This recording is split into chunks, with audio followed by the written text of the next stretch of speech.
Hello guys, welcome all of you on my YouTube channel. आज काफ़ी दिनों बाद यूट्यूब पे आया हूँ मैं अपनी एक नई वीडियो लेकर।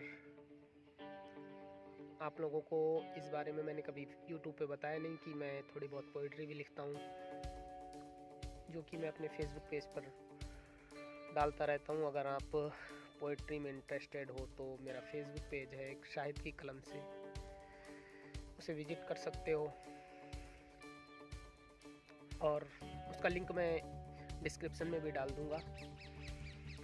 एक कविता जो मैंने अपने स्ट्रगल के टाइम पे, हालांकि स्ट्रगल तो मेरा अभी भी जारी है, लाइफ में स्ट्रगल ज़रूरी भी है, अभी भी स्ट्रगल कर रहा हूँ, लेकिन कुछ दिन पहले कुछ ज़्यादा स्ट्रगल था। और हम सभी लोग जो भी गवर्नमेंट एग्ज़ाम्स की अपने करियर बनाने के लिए स्ट्रगल करते हैं, उन दिनों में काफ़ी चीज़ें हमारे सामने, जो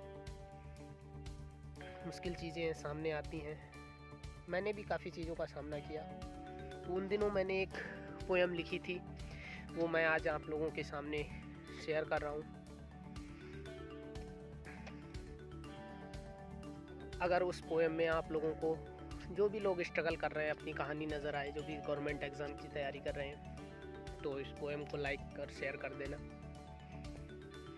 चैनल को सब्सक्राइब भी कर देना। तो चलिए शुरू करते हैं उस पोएम की पंक्तियों को।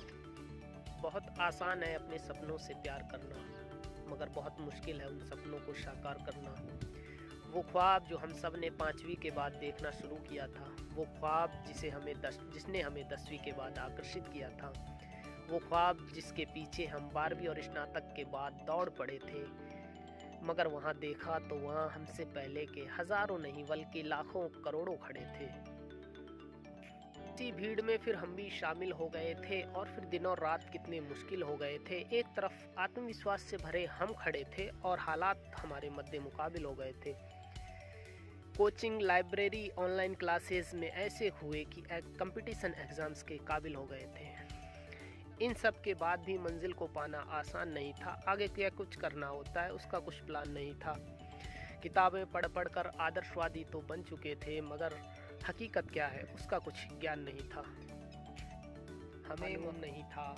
हमें मालूम नहीं था कि सरकार को उसका वादा याद दिलाना पड़ता है, किस विभाग में कितनी रिक्तियां हैं ये भी बतलाना पड़ता है।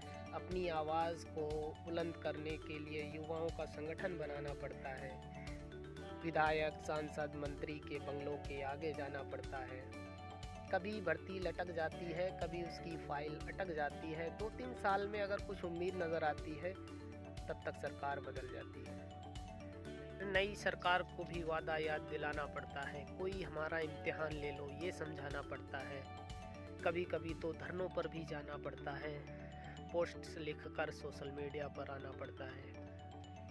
इसके बाद कोई जैसे तैसे एग्ज़ाम करा देता है, दिलों को थोड़ी बहुत राहत दिला देता है, मगर फिर भी मेहनत का कहाँ सिला देता है। साल 1.5 साल के लिए रिजल्ट अटका देता है। फिर समस्याओं को पत्रकारों तक पहुंचाना पड़ता है। 4 साल से अभ्यर्थी परेशान, इसे हेडलाइन बनवाना पड़ता है। सिर्फ डिग्रियां और ज्ञान ही तो काफ़ी नहीं होता, तख्तियां और बैनर लेकर टीवी पर भी आना पड़ता है। ट्विटर पर ट्वीट से हैशटैग ट्रेंड कराना पड़ता है। इस बीच हम में से कितने वापस लौट चुके होते हैं, माँ बाप के अरमानों पर पानी फेर चुके होते हैं।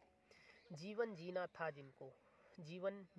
जिनको वो काटने की सोच चुके होते हैं। अपने सुनहरे सपनों को कहीं बहुत दूर फेंक चुके होते हैं। अपनी आरजुएं, तमन्नाओं को, सबको भूल चुके होते हैं। जो ये सब कुछ सह नहीं पाते, उनमें से कुछ पंखे पे झूल चुके होते हैं। जो यहाँ तक आ पहुँचे उन्हें और भी आगे जाना पड़ता है। थक जाते हैं मगर कदमों को बढ़ाना पड़ता है। अपना खोया हुआ आत्मविश्वास और हौसला जगाना पड़ता है। सब जगह हो आए, अंत में हाई कोर्ट भी जाना पड़ता है। अरसे बाद जजमेंट आता है, फिर कोर्ट का आदेश होता है।